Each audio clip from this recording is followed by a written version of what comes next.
اخواتي تم سحق بيراميدز بنجاح وبيراميدز عرف مقامه الحقيقي.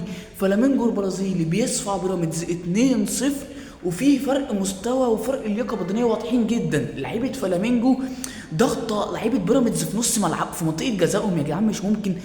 دول ماسكينهم يا جدعان خانقينهم حرفيا. بيراميدز ما جاش غير بالكورتين اللي هم في اول الماتش دول، هم بتوع زيكو وفيستون مايلي. واحد طبعا يقول لي ايه ده انت مش زعلان ليه؟ مش انت مصري وبيراميدز ده فريق مصري وبيمثل بلدك يا عم؟ هو بيمثل بلدي مين؟ ده ما رضيش ليه بقى؟ ليه بعت لعيبته المنتخب؟ وغير كده لو كانوا صعدوا كان يقول لك بص اهو احنا صعدنا بلعب باريس سان جيرمان والاهلي لا. طب تصدق وتامن بايه؟ انا حاسس ان هم مثلا لو كانوا خسروا فرق 1-0 كان ممكن يطلعوا يقولوا بص احنا خسرنا 1-0 الاهلي خسر فرق 2. وغير كده بقى في لقطه يعني الكاميرا جت عليها حلوه قوي، مشجع سعودي جاي يشجع بيراميدز، ده طبعا لقطه حلوه. جت بقى لقطه احلى الزملكاوي في زملكاوي لابس شيرت نادي الزمالك راح يشجع بيراميدز. يا جدعان خلاص الزملكاويه اتقفلوا من نادي الزمالك فاهم، وهو اصلا عمره واحد البطوله دي، فقال لك بقول لك ايه انا اروح اشجع بيراميدز وهيتسمى برضو الفريق اللي انا بشجعه وراح البطوله. قمه الكوميديا.